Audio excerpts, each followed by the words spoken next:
Okay, जब axioms पढ़े थे, ठीक है, एक्सियम्स ऑफ इंटरपर्सनल कम्युनिकेशन के लास्ट 2 एक्सियम्स पढ़ने आज हमने। डिफाइनिंग रिलेशनशिप्स बाय पंक्चुएशन, ये 2 पैराग्राफ्स लिखे हुए हैं, यस, इन दोनों को क्रॉस लगा दो, यस, ये नहीं पढ़ना आपने, यहाँ से नहीं पढ़ना। अब जो मैं लिखवा रहा हूँ वो पढ़ना है आपने, लिखो।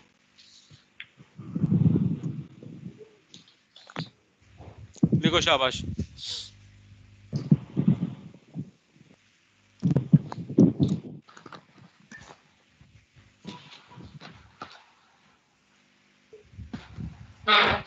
लिखो, पंक्चुएशन मीन्स, साफ साफ लिखना है सबने, ठीक है। Punctuation means how sender and receiver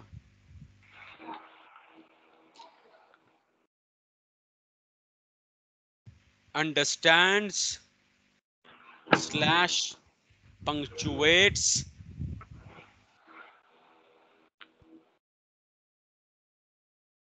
slash interprets how sender and receiver understands comma या slash interprets interprets interprets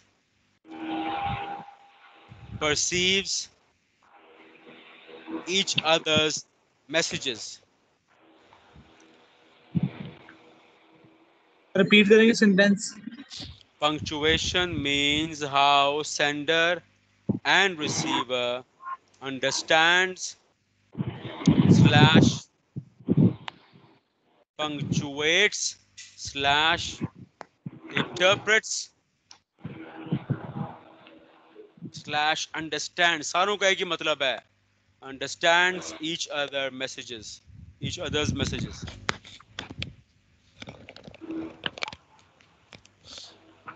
Stop.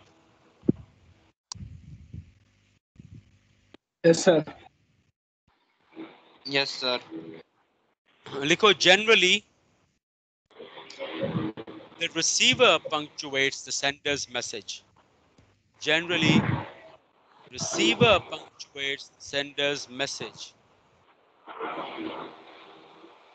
सारे बच्चे म्यूट करें माइक्रोफोन यार, सारे बच्चे अपना माइक्रोफोन म्यूट कर दें।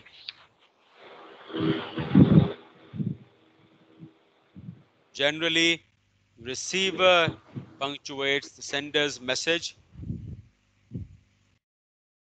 However, नहीं देखो, but देखो, in fact sender also punctuates his own message.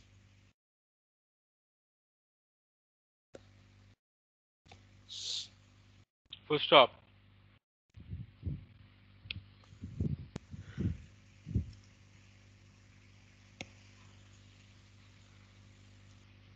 And the sender's message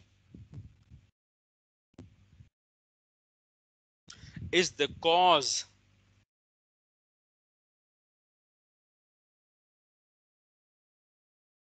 of receiver's punctuated response of feedback. बाकी में लिखो effect, EFFECT. Sir, message is the cause of receiver's punctuated message और feedback. Bracket में लिखो effect. इसको पढ़ें, शाबाश। किस बच्चे को समझ आई है वाला जो मैंने लिखवाया यार? Anyone? इसको समझ आई हो? सर मुझे आई है समझ। बताओ। सर कहता है पंक्चुएशन का मतलब ये कह रहा है कि सेंडर और रिसीवर दोनों मैसेज को अंडरस्टैंड करे। जनरली कहते हैं कि जो रिसीवर होता है वो जो सेंडर होता है उसके मैसेज को अंडरस्टैंड करता है, लेकिन जो सेंडर होता है वो भी अपने मैसेज को पहले अंडरस्टैंड करता है फिर रिसीवर को सेंड करता है, और अगर रिसीवर को उसके मैसेज की समझ आई है तो वो फिर अच्छा फीडबैक, अच्छा रिस्पॉन्स देता है। और आखिरी वाला कॉज इफेक्ट वाला क्या होता है? कॉज इफेक्ट वाला सर चलो गुड, शाबाश। चलें आप सुने सारे गौर से यार। मैं यहाँ सेंडर हूँ, आप रिसीवर हैं, राइट? तो मैं आपको जो पैगाम भेज रहा हूँ, जो कम्युनिकेशन कर रहा हूँ, जो इन्फॉर्मेशन एक्सचेंज कर रहा हूँ, आप लोग मेरी बात को समझते हो। अब जो आपने पढ़ी हुई है पंक्चुएशन स्कूलों में, वो 10-11 आपके सिंबल्स थे, मार्क्स थे, एक्सक्लेमेशन आ गया, फुल स्टॉप आ गया, हाइफन आ गया। यस, पंक्चुएशन का बुनियादी मकसद क्या होता है कि लफ्जों का मायनी वाज़े किया जाए। तो यहां वो ग्रामेटिकल पंक्चुएशन मतलब नहीं है। मैं जब आपसे बात करूंगा, आप अपने जहन में पंक्चुएशन करोगे, या आप अपने जहन में लगाओगे कोमा फुल स्टॉप, जहन में लगाओगे। किस लिए वो कोमा फुल स्टॉप एक्सक्लेमेशन अपने दिमाग में लगाओगे? ताकि मेरी कही हुई बात को मजीद वाज़े तौर पर समझा जा सके। एक्चुअली नहीं लगाते हो, जहन में लगाते हो। पंक्चुएशन जब करोगे, मेरी बात को जब पंक्चुएट करोगे, तो मतलब मेरी बात को आप मजीद आसानी से समझने की कोशिश करोगे।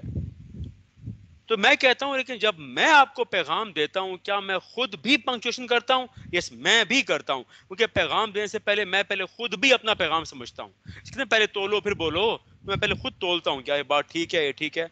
मैं भी पंक्चुएशन करता हूं, आप भी पंक्चुएशन करते हो। तो जब मैं पैगाम भेजता हूं आपको, तो मैं सेंडर हूं, या मैं कॉज हूं, मैं वजह हूं। किस चीज की वजह हूं? आप जब मुझे रिस्पॉन्स देते हो, मैं आपके रिस्पॉन्स की वजह हूं।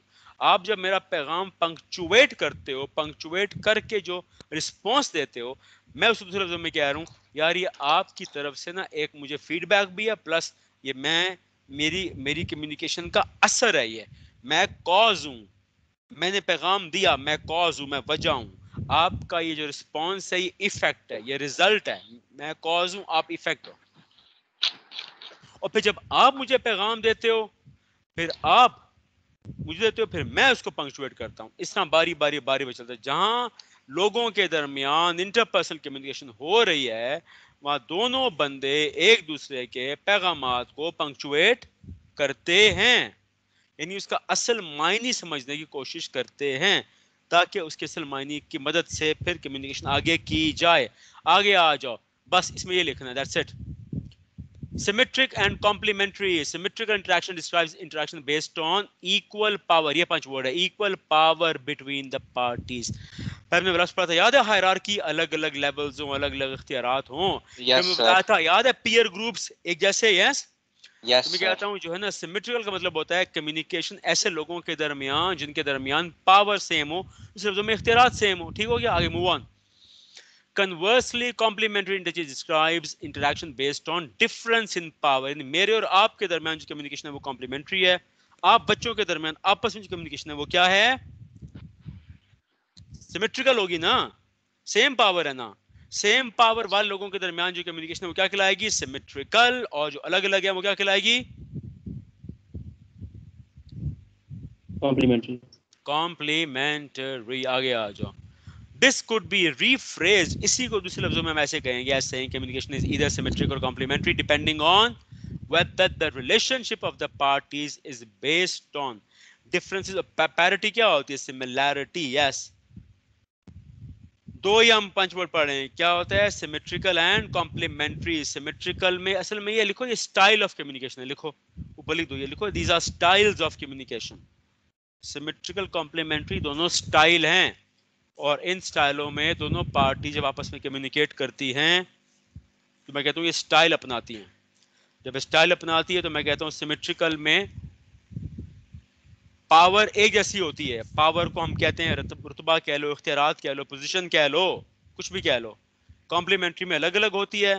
अब आगे पढ़ते हैं। आप कहोगे सर ये तो हॉरिजॉन्टल वर्टिकल वाली बात हो रही है। यस, मोर लेस वही है। अब आगे पढ़ते हैं। दीज कॉन्सेप्ट्स, मैनिफेस्ट मतलब क्या होता है? Show in 3 ways. ये याद करने पड़ेंगे आपको। 1 अप, 1 डाउन, 1 अक्रॉस।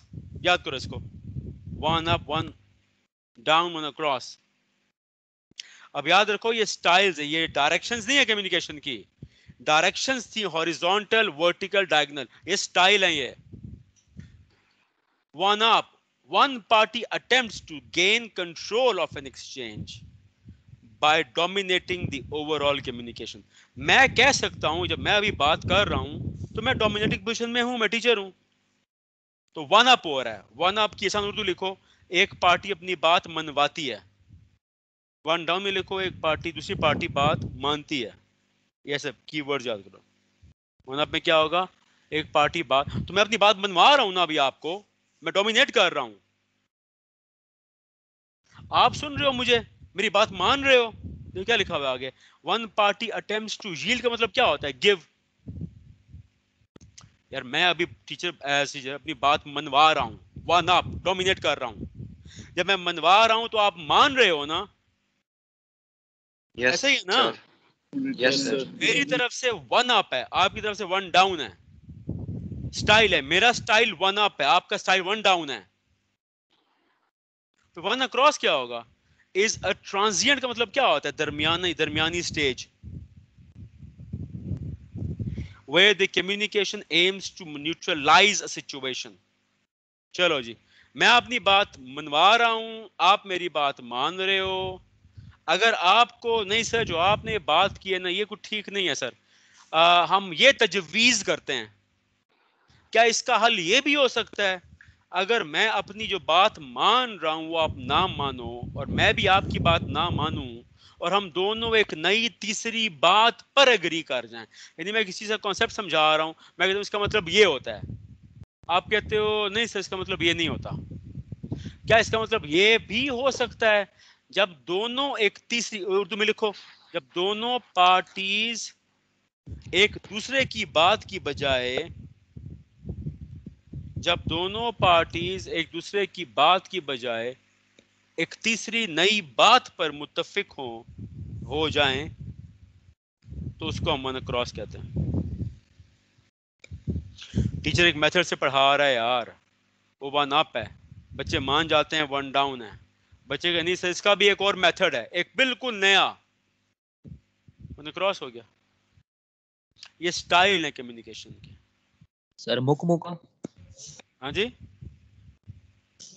मुका जैसे कहते हैं। नहीं नहीं ये क्या बात हुई यार, ये क्या फजूल लफ्ज बोल दिया आपने। नहीं नहीं ऐसे नहीं कहना, नहीं इसको आप कहते हो बार्गेनिंग कहते हो। उसकी सिंपल मिसाल ये, आप जब बाजार में जाते हो शॉपिंग करने, सब्जी की दुकान पे वो कहता है 100 रुपए किलो यार, आप कहते हो नहीं 90 रुपए किलो, ठीक है। अगर वो अपनी बात मनवाता है तो वन अप, आप उसकी बात मान जाते हो वन डाउन। फिर वो कहते हैं ना आपका ना मेरा 95, एक टोटली नई चीज प्राइस, दोनों वन क्रॉस। बार्गेनिंग है, सिंपल एक लफ्ज के लिए बार्गेनिंग है बस।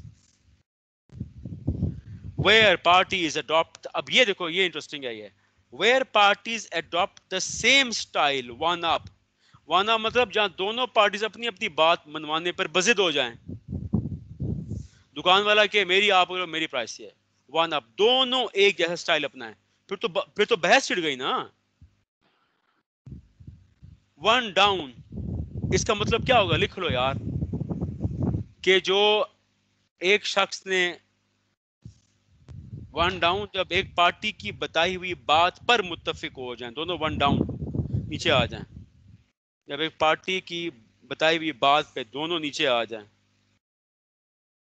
और वन क्रॉस में होगा दोनों पार्टी, जो ऊपर लिखवाया था, एक नई तीसरी बात पर मुत्तफिक हो जाएं।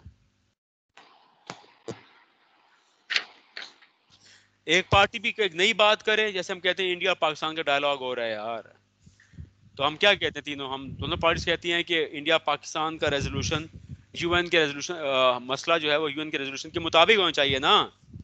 तो दोनों पार्टीज अगर इस पर रजामंद हो जाती हैं, हम तो हैं इंडिया नहीं हो रहा, हो जाए, तो एक तीसरी नई बात पर जब मुत्तफिक हो जाएंगे तो क्या कहलाएगी, वन क्रॉस है ना।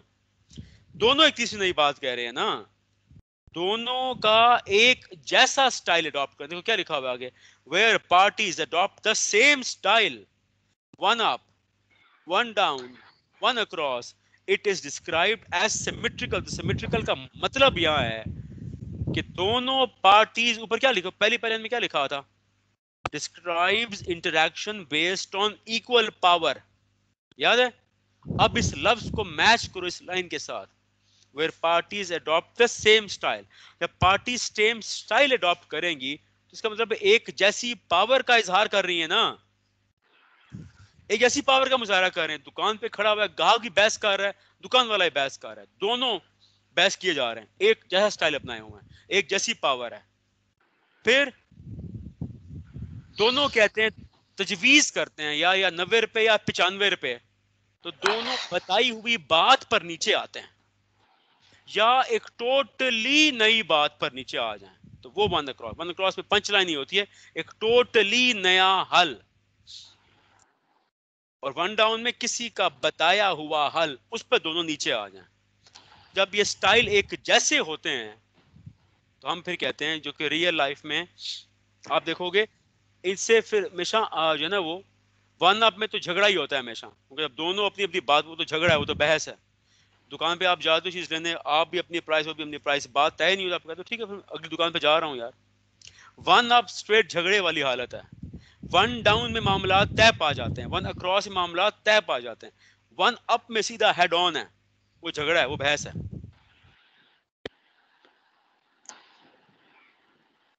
आगे आ जाओ। सर अगर दोनों पार्टीज बात ना माने तो उस सिचुएशन को क्या बोलेंगे? वन अप है ना, दोनों वन अप स्टाइल अपनाए हुए हैं। मिसाल दी दुकान की, यार दुकान वाला अपना रेट बता रहा है, अपना रेट बता रहे हो, फिर दोनों बज़िद हैं, बार्गेनिंग हो जाती है ना, तो फिर क्या होता है इवेंचुअली, आप फिर ठीक है मैं दुकान पे जा रहा हूँ, दुकान पे जाओ यार कहीं और चले जाओ, ऐसे ही होता है ना इवेंचुअली, तो यही होगा। किसी ना किसी को तो किसी की बात माननी है, तभी तो मामले तय होते हैं ना, वरना दुकानें खाली पड़ी हों। हाँ जी सर, अगर फिर जी सर, बार्गेनिंग हो जाए सर, फिर वन क्रॉस हो जाएगा। अगर कोई तीसरी नई बात, मैंने कहा ना आपका ना मेरा, यस सर। वन तो क्रॉस हो जाएगी ना यार, दोनों एक तीसरी नई बात पे अपना रहे हैं। तो सर अगर मैं उसका रेट मान लूंगा, बताया हुआ रेट, सर फिर वन डाउन हो जाएगा। वन डाउन है, ठीक है। आपकी तरफ से वन डाउन होगा, उसकी तरफ से वन अप होगा। वो अगर मैंने बात मनवा ली है, आप उसकी बात पर सरेंडर कर जाओगे, लेकिन दोनों किसी की बताई हुई कीमत पे, आपके तरफ 90 भी है, 95 भी है, 92 भी है, इसमें से किसी एक पर एग्री कर जाओ, दोनों पे नीचे आ जाते हैं।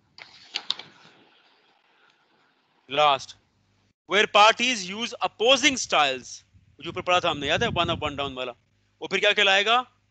कॉम्प्लीमेंट्री कहलाएगा ना। अभी जब मैं बात कर रहा हूं आपसे, तो इसको क्या कहोगे, सिमेट्रिकल है कॉम्प्लीमेंट्री है? Symmetrical sir. कॉम्प्लीमेंट्री है सर। ये कॉम्प्लीमेंट्री है ना। कॉम्प्लीमेंट्री। डन? कोई सवाल यहां तक भैया? नहीं मान पैरा लैंग्वेज, हाँ सर। आप अल्लाह सुना होगा पैरा ओलंपिक्स का, पता है किसी को क्या होते हैं para Olympics? Sir different games होती हैं उसमें। ओ यार कम ऑन, पैरा ओलंपिक्स क्या होते हैं?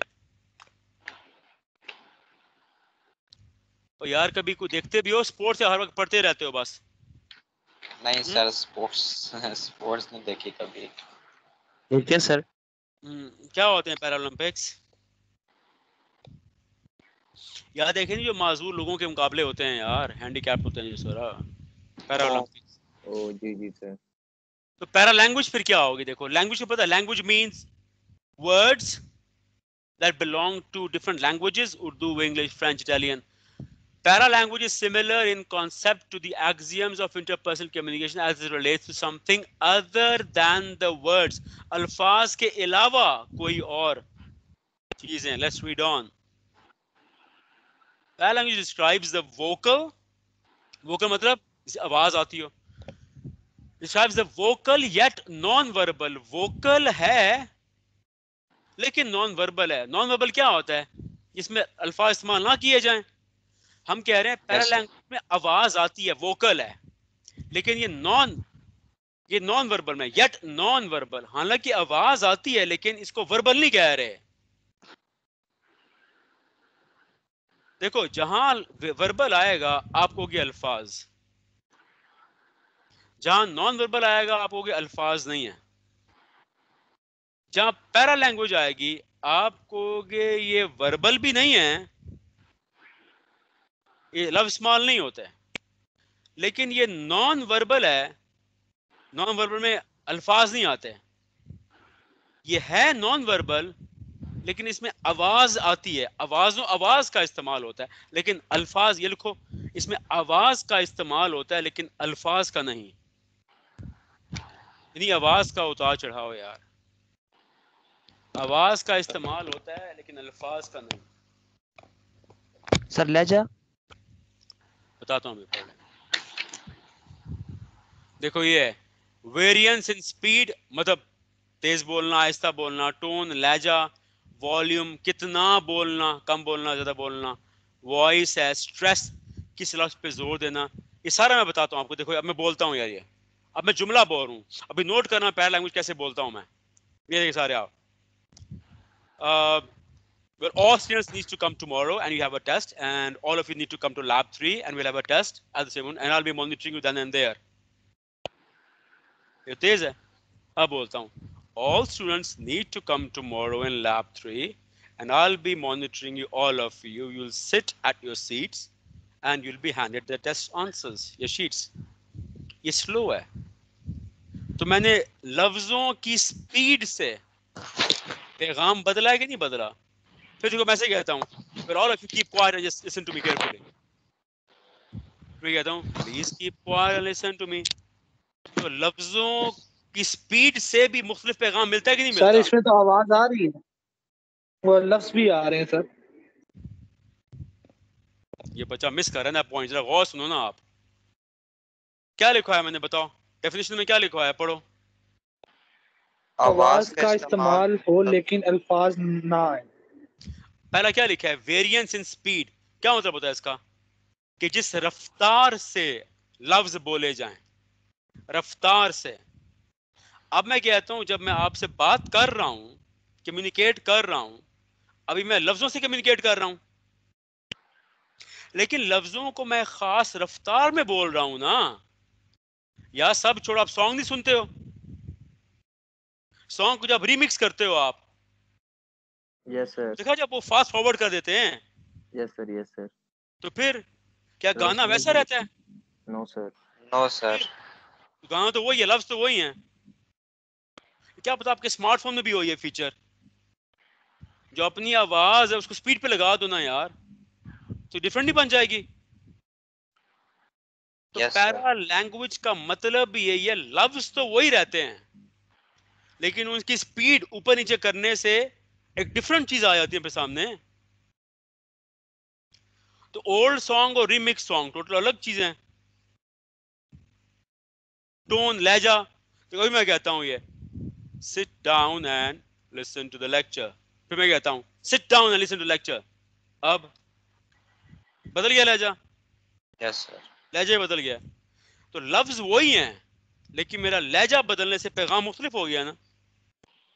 फिर वॉल्यूम, कि अभी मैं पढ़ रहा हूं ये एक पैराग्राफ में 10 पैराग्राफ पढ़ दूं, 10 पैराग्राफ पढ़ने से आपको मुख्तलिफ पैगाम मिलेगा। सॉन्ग है, सारे सॉन्ग प्ले ऑल कर दो। फिर वॉइस, मेरी आवाज की देखो, ये अभी मेरी आवाज लाउड है, क्लियर है, फिर मैं हस्की आवाज में बोलता हूँ all of you need to this, ये वॉइस बदल जाता है।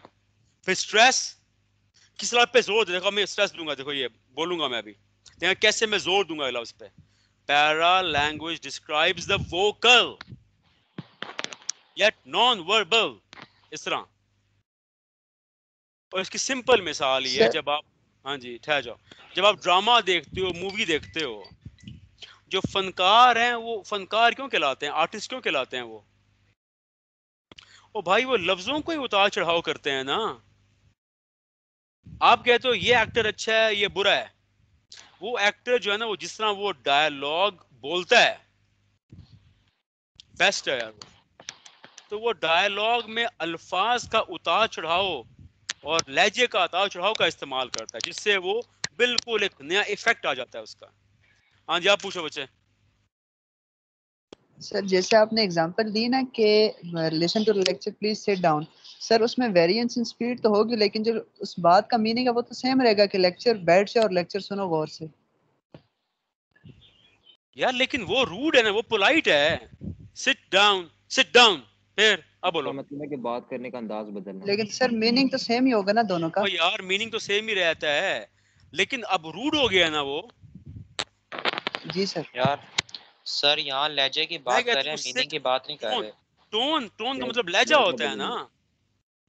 जी सर। आप जी सर। तो सर मंडे को सर ने कहा था सिट डाउन, ट्यूसडे को सर ने कहा था सिट डाउन, मंडे को सर ने पोलाइटली बोला था, ट्यूसडे को सर ने बड़ा हार्शली बोला था। भाई लैंग्वेज तो वही है, लेकिन मैंने इसे लिखा हुआ है, para language describes the vocal. मैंने आवाज को हथियार बनाया है, आवाज को। जी सर समझ आ रहा है। और कोई सवाल? हाँ भाई, और बच्चे एनीवन एल्स? तो सर मतलब पैरा लैंग्वेज मतलब सर कि सर लहजे का बदलना, सर अंदाज बात आवाज करने यार, का। आवाज यस सर। आवाज का उतार चढ़ाव, आवाज में नरमी सख्ती। यस सर ठीक। और भाई और कोई? किसी बच्चे का फर्स्ट डे है आज? मुझे लग रहा है कि बच्चा है कोई नया। हाँ जी एनीवन? यस सर मेरा है। आपका फर्स्ट डे है? Yes sir. आप सुन रहे हैं रिकॉर्डेड लेक्चर्स? Yes sir. सारे अवेलेबल हैं टीम्स पर? सर अभी सुनूंगी, मैंने आज अभी ये वाला पहला लेक्चर सुन रही हूँ ना, उसके बाद सुनूंगी इधर से बाकी फारिग बच्चे होंगी। सारे लेक्चर्स टीम्स पर अवेलेबल हैं, जिसको कोई प्रॉब्लम आए तो बताए फिर मुझे, ठीक है? सर अवेलेबल तो है, लेकिन मुझे ओपन करना नहीं आता। मैं टेक्नोलॉजी की चीज़ों में इतना माहिर नहीं हूँ, इस वजह से मेरे लिए ज़रा प्रॉब्लम होती है। बस ओपन करने का काफ़ी कॉम्प्लिकेटेड प्रोसीजर है। आई एग्री विद यू, काफ़ी पेचीदा मसला है। इसका मसला ये होता है कि पहले आपको माउस को हाथ में पकड़ना है, ठीक है ना? ये मुश्किल है, काफ़ी कॉम्प्लेक्स है। उसे फिर क्लिक कर दो, ये भी काफ़ी कॉम्प्लेक्स होता है। ऐसे ही है ना? सर उस कॉम्प्लेक्स की बात और अगर लैपटॉप है तो लैपटॉप पे कीपैड हाथ रखना पड़ेगा, वो जो काफ़ी कॉम्प्लेक्स है। रॉकेट साइंस है पूरी, कीपैड हाथ रखना उस पर। और सर टच स्क्रीन और भी कम्प्लेक्स हो जाएगा sir. I agree with you, आप माशाल्लाह अच्छे समझदार बच्चे हो आप, ठीक है ना? तो चलो हम आगे चलते हैं, ठीक है? आप आवाज नहीं सर वहाँ पे हमारे लेक्चर सुनने ही थे, मैंने चेक किया था, स्ट्रीम्स पे देखा था, वो स्कैन्स के ही हैं, कोई जो ना बैच 6 के, कोई बैच 5 के। हमारे लेक्चर वहाँ पे नहीं थे सर। लास्ट जो डेट थी ना, जो लास्ट अपडेट हुआ था वो 24 की थी। थोड़ा बहुत टेक्निकल एरर आ रहा है, जो सुनने में आ रहा है कि लेक्चर्स अवेलेबल हैं लेकिन स्ट्रीम नहीं कर पा रहे हो, डाउनलोड करने पड़ते हैं, जो आम सुनने में आ रही है। तो I will have a word with the IT department, जो कि पहले होता था कि सर जो आप बात जरूर करें, जो अवेलेबल है लास्ट उनको अपडेट बात भी है कर ना लूँगा। 24 की हुई है। हाँ, और बात कर लूँगा मैं, लेकिन असूलन सारे बच्चे रेगुलर क्लासेस लें, ठीक है? जो ये चैप्टर ख़त्म होगा आपका टेस्ट होगा, राइट? तो you need to follow carefully. अगर मैं थॉरो पढ़ा रहा हूँ तो मुझे इसका रिस्पांस भी चाहिए, ठीक है? You need to study carefully, अच्छे बच्चों की तरह पढ़ना है। और आई एम श्योर आप सारे अच्छे बच्चे हैं। जो अच्छा बच्चा नहीं बनेगा, आपको पता ही नहीं होगा, आपके पेरेंट्स को कॉल चली जाएगी और पेरेंट्स ऊपर बैठे होंगे, यहाँ कैंपस में आए होंगे। सारों ने अच्छा बच्चा बनना है और अदब एहतराम से पढ़ना है। जो टीचर आपको सिखा रहा है उसका अदब एहतराम करना है। इस चीज़ पे कोई कॉम्प्रोमाइज़ नहीं होगा, बिल्कुल भी नहीं होगा। तो ऐसे बच्चे मुझे पसंद हैं जो भी अच्छे रिस्पेक्टफुल हों और शौक से पढ़ें, ताकि हमें पढ़ाने का भी दिल करे। ठीक हो गया? रिस्पॉन्ड करना है सवालों की, आपको इजाज़त, जितने मर्जी सवाल करना है, सवाल का जवाब मिलेगा। टॉपिक 2 स्टार्ट करते हैं आपका, कम्युनिकेशन सिस्टम्स। अभी तक हम पढ़ रहे थे कम्युनिकेशन होती है आपस में, ठीक है? फिर आपको सवाल ये करोगे, सर समझ आ गया कम्युनिकेशन होती है, दो पार्टीज होती हैं, सेंडर रिसीवर है, इफेक्टिव कम्युनिकेशन है, जरा हमें स्टेप बाय स्टेप प्रोसीजर तो बताएं इसका। Let's read on. The communication model को हम प्रोसेस ऑफ कम्युनिकेशन भी कहते हैं, वाइल विच को मतलब वाइल भी कहते हैं। There are many different ways in which organisations, मैंने डेफिनेशन लिखवाई थी आपको ऑर्गेनाइजेशन की, लिखवाई थी कि नहीं लिखवाई थी? यस सर, लिखवाई थी सर। No sir. क्या लिखवाई थी बताओ? सर पढ़ो, क्या लिखा है, पढ़ो खबर।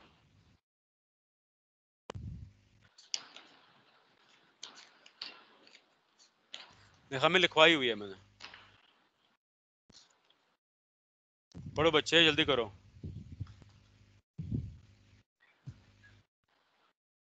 सर लिखी हुई है, मिल नहीं रही sir.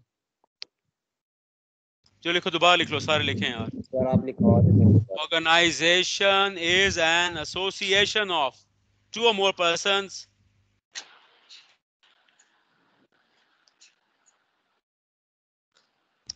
who work together for a common purpose. Sir दोबारा रिपीट कर देंगे? Organization is an association of two or more persons who work together for a common purpose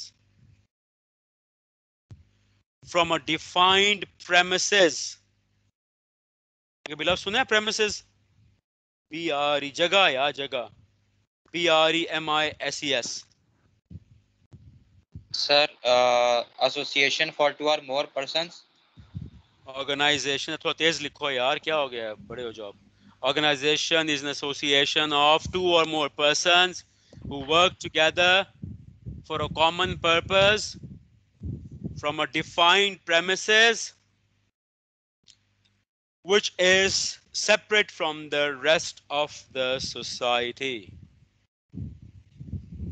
Which is separate from the rest of the society. Done?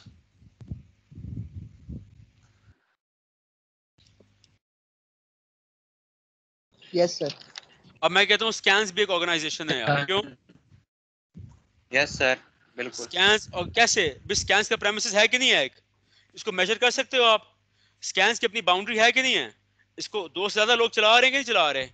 एक ही मकसद के लिए चला रहे हैं, क्या है? तालीमी अपना आपको एजुकेशन सर्विसेज प्रोवाइड करना. और ये बाहर वाली सोसाइटी से अलग है. आप ये नहीं कह सकते सारा एफेट मरकज स्कैन्स है. नो, एफेट मरकज एक माशरा है, पूरा इस्लामाबाद एक माशरा है, उसमें स्कैन्स है. स्कैन्स का अपना हदूद हरबा है, अपनी एक बाउंड्री है. इसमें चंद लोग काम कर रहे हैं जो इसके मालिकान हैं, हम लोग भी शामिल है इसमें. और सबका एक ही मकसद है, आपको एजुकेशनल सर्विसेज प्रोवाइड करना. तो स्कैन्स भी एक ऑर्गेनाइजेशन है. एसोसिएशन का मतलब होता है जहां एक से ज्यादा लोग मिलकर काम करें. ठीक हो गया? अब हम पढ़ते हैं, चलो फॉलो करो इसको. अब मेरे और आपके दरमियान जो कम्युनिकेशन हो रही है, असल में इन मराहिल से गुजर के हो रही है. पहला सेंडर, मैं सेंडर हूं यार. सेंडर जनरेट्स का मतलब क्या होता है? Creates a message and selects the most appropriate communication media. मैंने पहले बताया था कि सेंडर जो है पैगाम भेजने से पहले पैगाम हासिल करता है कहीं से. जो पैगाम मैं आपको भेजूं, मैंने कहां से हासिल किया है? बीसी बुक से हासिल किया है ना. ऐसा पढ़ा था हमने, कम्युनिकेशन के तीन मकासद होते हैं. एक्वायरिंग इंफॉर्मेशन, याद है कि नहीं याद? यस सर, एक्वायरिंग, डिसेमिनेटिंग, ये वही है, एंड मेंटेनिंग रिलेशनशिप. हाँ, ये एक तरह का एक्वायरिंग है कि पहले सेंडर को मैसेज जनरेट करना पड़ता है या एक्वायर करना पड़ता है. तो मैंने आप बच्चों को जो मैसेज देना है, मैंने किताब पढ़ के हासिल कर लिया है ना. फिर मैंने देखा कि मैंने आप बच्चों को कैसे पहुंचाना है, डिसेमिनेटिंग. तो मैंने मीडियम आपका ये चैनल का इंतखाब कर लिया. सेंडर पहले मैसेज यानी एक्वायर भी करेगा, दूसरे लफ्जों में जनरेट करेगा, और एप्रोप्रिएट कम्युनिकेशन मेथड, ये जो आपके कम्युनिकेशन के पहले दो पॉइंट्स हैं, यानी कि एक्वायरिंग एंड डिसेमिनेटिंग, इसमें आ जाते हैं. तो इनके सेंडर का होना लाजमी है. पहला, इनकोडिंग. मैं सेंडर हूं और मैं ही एनकोड करता हूं. एनकोड का मतलब क्या होता है? The message is then encoded and transmitted to the intended recipient known as receiver. Encode का मतलब क्या होता है कि उस मैसेज को, पैगाम को, इंफॉर्मेशन को खास शक्ल में ढालना. जब मैंने आपकी बीसी की बुक पढ़ी तो मैंने दिमाग में एक रफ सा मैसेज जनरेट किया, फिर उसको मैंने दिमाग में रिफाइन किया है ना. मैंने पहले खुद आसान लफ्जों में समझा है, तब समझा रहा हूं ना आपको. इनकोड का मतलब क्या होता है कि जो मालूमात सेंडर ने इकट्ठी की हुई हैं, उनको एक खास शक्ल में ढालना. तो मैंने आसान लफ्जों में ढाल दिया है ना उसको.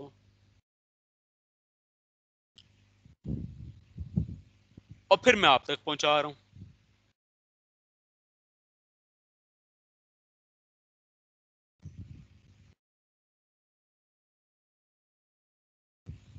आप बैठे हो वहां एज ए रिसीवर, रिसीवर इनको डी कोडिंग. फिर आप रिसीवर क्या करते हो? तो रिसीवर डी कोड्स मतलब इंटरप्रेट्स, मतलब तशरीह करते हो मेरी बात की, मेरी बात का मायनी समझने की कोशिश करते हो. The message to understand what the message about and what action. तो आप रिसीवर मेरी बात समझते हो, फिर ये फैसला करते हो कि इस पर हमें क्या करना चाहिए. तो क्या करना चाहिए? मेरी बात समझनी चाहिए, फॉलो करनी चाहिए, घर जाके पढ़ना चाहिए. फीडबैक कौन देता है? फीडबैक भाई पहले बताया हुआ, आमतौर पर रिसीवर ही फीडबैक देता है. Receiver The receiver then provides feedback to the original sender to show they have received.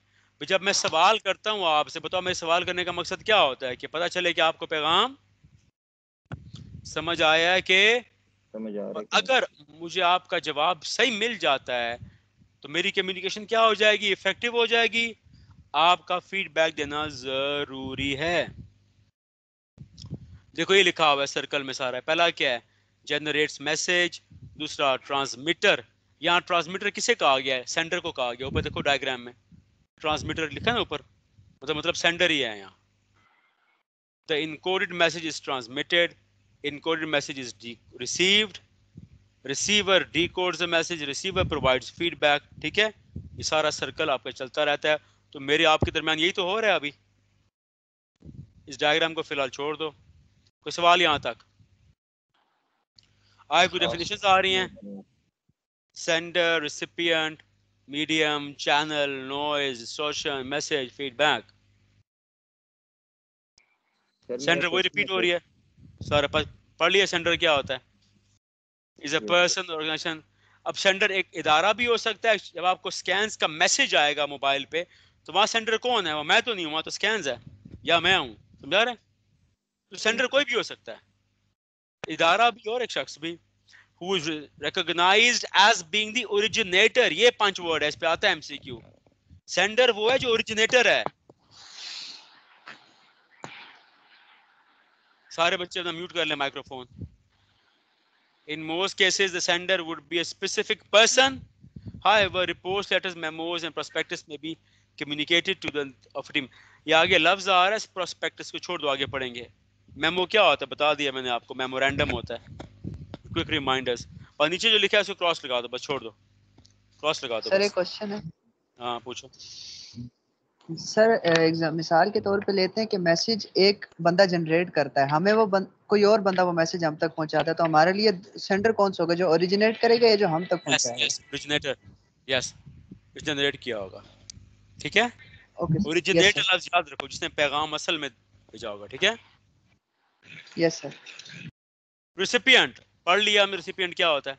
Receiver. What may seem obvious that recipient represents all those who receive a message. The key point is that we need to consider who the recipient is and to ensure we use the appropriate word. Simple है यार। जब आप class में, अभी मैं बात कर रहा हूँ, अभी एक बच्चा मेरा रिसिपिएंट नहीं है, सारी क्लास है रिसिपिएंट। लेकिन अगर मैं नाम लेता हूँ किसी का, फिर वो मेरा रिसिपिएंट है। तो वो कह रहे हैं जब भी आपने पैगाम भेजना है, देखो कि आपका रिसिपिएंट एक बंदा है या ज्यादा बंदे हैं। ठीक है, बस आगे छोड़ो, आगे भी क्रॉस लगा दो, छोड़ो। देखो सेंडर ऊपर भी क्या आएगा? 5 लाइनेंगे। सेंडर भी एक बंदा हो सकता है, एक इदारा हो सकता है। रिसीवर भी एक बंदा हो सकता है, इदारा हो सकता है, कई लोग हो सकते हैं। सिंपल मिसाल, टीचर स्टूडेंट, कई स्टूडेंट, सारे स्टूडेंट्स आपके रिसीवर हैं। मीडियम मैंने कहा था बीसी डिफरेंटली डिफाइन करिए मीडियम को। तो बीसी में मीडियम किसे कहते हैं? हाँ, मैसेज को मीडियम कहते हैं। थिंग, पैगाम को मीडियम कहा गया है यहाँ, पैगाम को।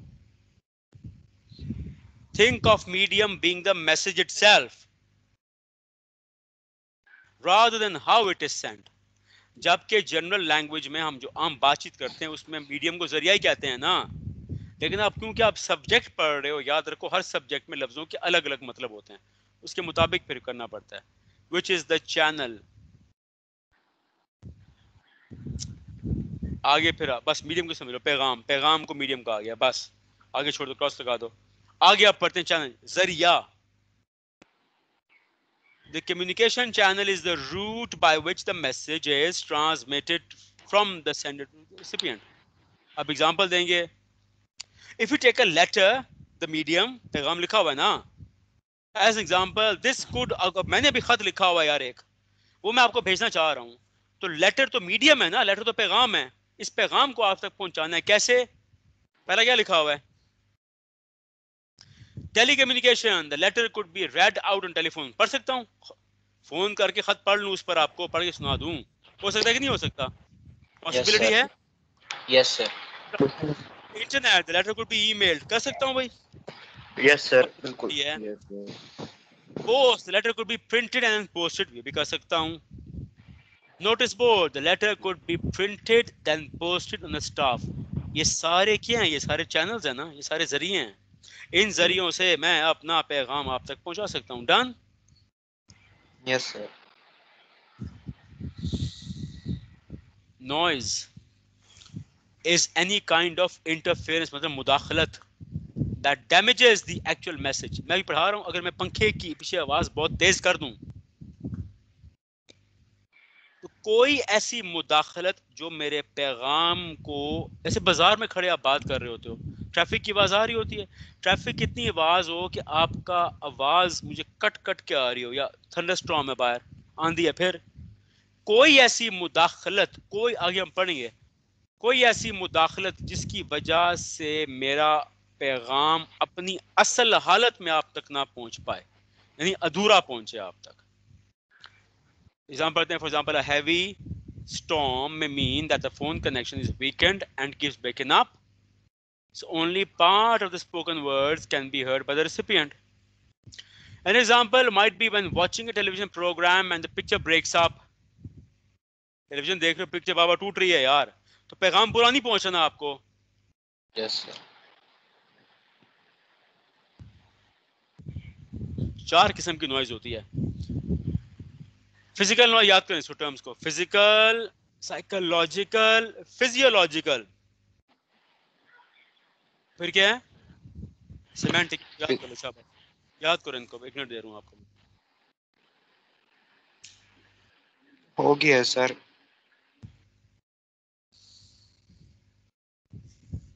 फिजिकल नॉइज कहां से आती है? Is something external to speaker. मतलब क्या होता है? लिखो माहौल से आती है, आसपास के माहौल से. That makes it difficult to hear what is being said. For example, loud background music in a restaurant, extremely high temperatures or very bright dim light. माहौल से आने वाली कोई ऐसी मुदाखलत, वो मैंने मिसाल दी, पंखे की आवाज में बहुत तेज कर दूं, बाहर बच्चे शोर करना स्टार्ट हो जाएं, फिर कोई ऐसी मुदाखलत जो मेरा पैगाम मुकम्मल आप तक ना पहुंचने दे. दीवाने बार बार ब्रेक को मुझसे बोला ना, जैसे इतना, या सिग्नल बार ब्रेक को, आपके इसका इंटरनेट का सिग्नल ब्रेक को. साइकोलॉजिकल मतलब relating to mind. Psychological noise refers to inner, मतलब inner qualities, how we communicate and interpret others. For example, a loss of concentration, wandering of the mind. का मतलब क्या होता है? दिमाग का कहीं और घूमना फिरना. Preoccupation with problem मतलब क्या होता है? पहले से ही दिमाग में बहुत सारी बातों का होना, बहुत सारे ख्यालात का होना, preoccupation. और लास्ट, बैटलिंग विद प्रेजुडिस का मतलब क्या होता है? प्रेजुडिस मतलब कोई आपके दिमाग में मुखालिफाना सोच, हसद, बुग़्ज़, अना, जेलसी. तो बेसिकली फिजिकल नॉइज आती है माहौल से, साइकोलॉजिकल आती है इंसान के अंदर, जहन से, दिमाग से. अपसेट है एक बंदे में जेलसी बढ़ी है, हसद है, बुग़्ज़ है, अना है, परेशान है, और बहुत सारी बातें चल रही है दिमाग में, जिसकी वजह से वो मेरी बात मुकम्मल नहीं सुन पा रहा, या मैं नहीं समझा पा रहा. हम सेंडर रिसीवर, मैं सेंडर हो, आप रिसीवर हो, ये हम दोनों पे अप्लाई हो रही है, फिजिकल नॉइज और psychological noise. Next, physiological means physical body. Noise describes the interference to either the sender or receiver that interferes with communication. For examples include a migraine, आदि सर का दर्द, hunger, भूख, fatigue, थकावट, medication. मुझे कोई injury हुई यार, वो इतनी मुझे दर्द हो रहा है कि मुझसे पढ़ा नहीं जा रहा. फिजिकल माहौल से आने वाली नॉइज, साइकोलॉजिकल मेरे जहन से आने वाली नॉइज, फिजियोलॉजिकल मेरी बॉडी, फिजिकल बॉडी से आने वाली नॉइज. ये मेरे पर भी अप्लाई करते हैं, आप पर भी. सिमेंटिक क्या होता है? Describes the lack of shared meaning in communication where which arises from using terminology and jargon. पता जार्गन क्या होती है? मुश्किल लफ्ज. यस सर, आपने बताया था. हाँ, this exists when words themselves are not mutually understood. तो लिहाजा यानी कि मैं अपने पेशे के शोबे के वो खास लफ्ज इस्तेमाल करूं जो आपकी समझ ना आते हों, तो फिर आप कहोगे सर इन्फॉर्मेशन तो हो रही है लेकिन सिमेंटिक नॉइज आ रही है, आपकी बात हमें समझ नहीं आ रही, अल्फाज मुश्किल हैं. तो ये 4 किस्म की नॉइज है जो अगर मेरे आपके कम्युनिकेशन के दरमियान आएगी तो कम्युनिकेशन क्या होगी? वो इफेक्टिव नहीं हो पाएगी. बस ये यहाँ तक. कोई सवाल? यहाँ तक बच्चे जी? नहीं सर। अमीर अब्दुल्ला, आपका फर्स्ट डे आज? अमीर अब्दुल्ला स्टार्टिंग से आ रहा हूँ। अच्छा, बिलावल अवान, आप बच्चे आप आ रहे शुरू से? जी हाँ सर, हाँ। शुरू से। और ये हमाद साबिर, समझ आ रही है आपको? Yes sir. सर रिपीट करो, आज क्या पढ़ा है हमने, समराइज तो करो। सर सर जल्दी आज शाबाश। हमने लास्ट 2 सर एग्जाम्स पढ़े हैं सर। क्या थे वो एग्जाम्स, बताओ जरा मुझे। Sir defining relation bye punctuation sir, क्या मतलब है एक ये इसका? पढ़ा था sir. Punctuation mean sir understanding sir, receiver और सेंडर सर दोनों मैसेज जो भी भेज रहे हैं और रिसीव कर रहे हैं उन्हें सर समझे, अंडरस्टैंड करें सर। फिर आगे आगे सर पढ़ा है सर सिमेट्रिक और कॉम्प्लीमेंट्री आगे बोलो कम्युनिकेशन पंक्चुएशन सर। का यार, पंक्चुएशन थोड़ा एक्सप्लेन तो करो ना, क्या होती है पंक्चुएशन? सर कौन जो करता भी है सर हम पंक्चुएशन? कौन करता है पंक्चुएशन? सर पहले सर रिसीवर जो सर सेंडर मैसेज भेज रहा है पहले वो उसे सर समझता है, फिर उसे आगे फॉरवर्ड करता है और फिर सर रिसीवर भी सर समझ के एक्सेप्ट करता है उसे। अच्छा, तो फिर कौन कॉज है, कौन इफेक्ट है?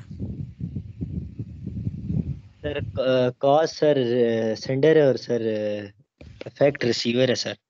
इफेक्ट रिसीवर है। और क्या पढ़ता, लास्ट क्या था अभी हमजा यूनिस, लास्ट एक्सियम क्या था हमजा यूनिस?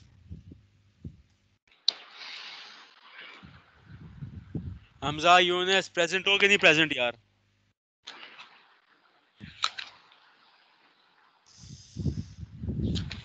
जवेरिया, बतूल, अगला क्या था एक्सियम?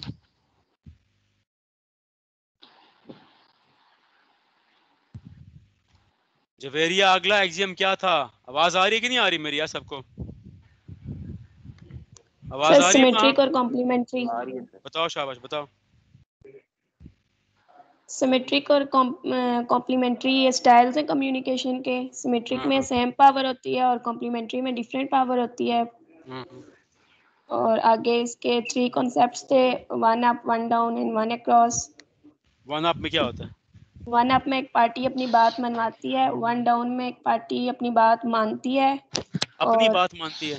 नहीं, दूसरी पार्टी की बात मानती है। और लास्ट? 1 अक्रॉस में जब दोनों पार्टीज कोई तीसरी नई बात पर मुत्तफिक हो जाए। आप बताओ अभी माहम, और अगर सारे स्टाइल सेम हो जाएं फिर? सारे स्टाइल क्या मतलब सारे स्टाइल तो सिमेट्रिकल होता है ना? नहीं जब पार्टीज एक जैसा स्टाइल अपनाए तब? तो वो जो है कॉम्प्लीमेंट्री सिमेट्रिकल हो जाएगा। नहीं सर, सर वो 1 अप हो जाएगा। कॉम्प्लीमेंट्री तो एक जैसा नहीं हो सकता। अच्छा सर वो 1 अप हो जाएगा फिर। हाँ ठीक है। 1 अप हो जाएगा फिर जब। चलो बस अभी सह जाओ, आवाज ना, सारे म्यूट कर लो। मीर, हमजा, नियाज, फिर हमने क्या पढ़ा? हमने कुछ डेफिनेशंस पढ़ी हैं, उसके बाद क्या पढ़ा है? Sir para language. मुझे बता, पैरा लैंग्वेज क्या होता है मीर हमजा? सर जिसमें सर आवाज का इस्तेमाल हो लेकिन अल्फाज का नहीं। हाँ, फिर क्या होता है उससे? सर इसमें सर होता है सर आवाज का उतार चढ़ाव, सर लहजा, टोनिंग, सर कोई किस तरह बात करे, किस लहजे में बात कर रहे। तो उससे क्या फिर होता, क्या आप क्या क्या पैगाम देते हो उससे? सर उससे पैगाम होता है सर। सर आपने तो सर यही पढ़ाया है। मैंने तो ये पढ़ा है, गलती मेरी, ऐसा ही है ना? नो सर, सर शायद कुछ मिस हो गया हो मेरे से। मोहम्मद काशिफ, आप बताओ भाई। Mohammad Kashif, yes sir. क्या सर होती है ये पैरा पैरा लैंग्वेज? सारे बच्चों को बताओ, शाबाश। सर पैरा लैंग्वेज होती है सर, ये इसमें इंसान सेंडर जो है वो रिसीवर से बात करता है और डिफरेंट टोन्स है सर। इसमें टोन्स होती हैं काफ़ी, मतलब और ऊंचे लहजे से भी बात कर सकता है, आराम नरमी से भी बात कर सकता है बंदा उससे।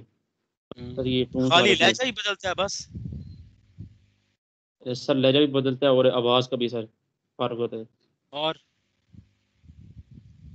और क्या बदलता है मोहम्मद रहमान? और क्या क्या चेंज होता है पैरा लैंग्वेज में? सर ये लहजे का एक चेंज होता है और दूसरा स्पीड उसकी चेंज हो जाती है, मतलब तेज कर लेता है या आहिस्ता कर लेता है। और देखो सामने लिखा हुआ है, देखो और क्या होता है? Non verbal sir, non verbally. किस किस चीज का चेंज होती है यार? क्या क्या आप बताओ मोहम्मद उमर। सर स्ट्रेस भी होती है सर, और वॉइस स्ट्रेस ऑफ वर्ड्स भी होता है, वॉइस की भी नेचर भी चेंज होती है। इन सारों से क्या लफ्ज बदल जाते हैं? होता क्या है यार? सैफुल्लाह खान आप बताओ, इन सारे काम करने से होता क्या है यार? सेंडर करना क्या चाहता है? सेंडर क्या करता है? सर इससे हम डिफरेंट मीनिंग्स कन्वे करते हैं रिसिपिएंट को सर, जबकि अल्फाज एक ही होते हैं, लेकिन हाँ सेम अल्फाज होते हैं लेकिन पैगाम समझा रहे कि नहीं आ रहा पैगाम? बस दैट्स इट फॉर, बस को पढ़ लेना है, ठीक है बच्चे, साथ साथ